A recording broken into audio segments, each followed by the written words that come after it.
You may remember in Office Space, the guy, the protagonist who hates his job, has an epiphany through the process of being hypnotized, and then from then on he goes against the grain in his job, but then interestingly actually that gets him promoted and that gets him all the things that like staying in his lane didn't.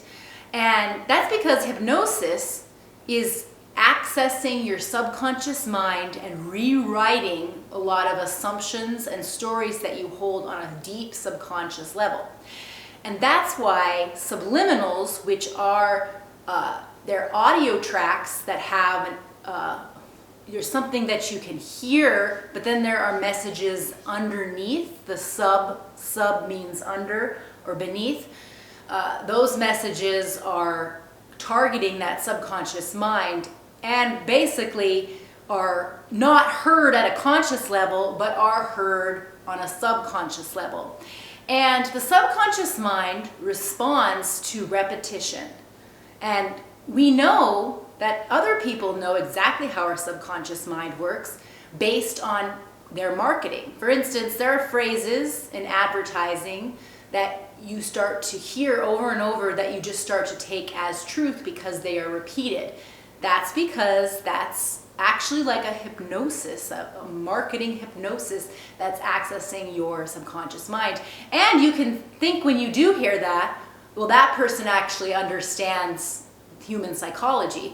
Because if you're in advertising and you're only targeting the conscious mind, you're not going to get the same results as if you're targeting that subconscious mind. But that's another topic. In fact, that's another video. So subliminals, you often have heard of phrases like subliminal advertising and subliminals in music because people will talk about backmasking or putting demonic messages behind pop songs. Well, what I'm going to talk about is subliminals that are positively oriented to rewire assumptions that you have about yourself that are bad, and assumptions that may not be bad but just are keeping you held back because of stories you're telling about who you are and what you can do. And I think it's really important to understand that subliminals are way more important in self-development and in changing your mind than any kind of healing or talking about your childhood or any kind of conscious processing. Because at a certain point, it doesn't matter how much you consciously know that you have this trauma and this problem, and then if you keep going to therapy, complaining about it and talking about how it's a limitation, you're actually keeping it alive. You're keeping it alive and you're marinating in your victimhood and your problems. And actually that's telling your subconscious mind that you are always in danger, always in fear, and you're rehashing and keeping that fear and the problems you have alive. Whereas if you rewire all of your assumptions, all of those stories that you've made meaning, that you've attached meaning, subscribed meaning to, if you rewire your subconscious mind with subliminals, meaning you have a belief that I can't trust anybody, no one believes me, no one trusts me.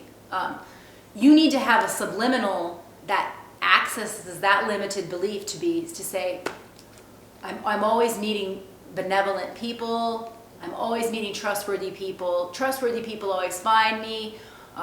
You need to have a way of viewing the world that isn't entrenched in something that is a self-sabotaging belief. And so subliminals can help you rewire those knee-jerk assumptions that you have that you think are just truth, but they are actually a limited belief that is holding you from really trusting people, connecting to people, getting the life that you want. That's why the guy in Office Space, once he was hypnotized, he had more. He didn't have to be this kind of drone mask he thought he had to be in his 9 to 5, and then he started being more himself, and then that got him everything he wanted. It got him the woman he wanted. It got him ahead in work. And it really, though, it made him feel powerful and not just at the whim of all the bureaucrats at his job, right? So it's important to hack the subconscious mind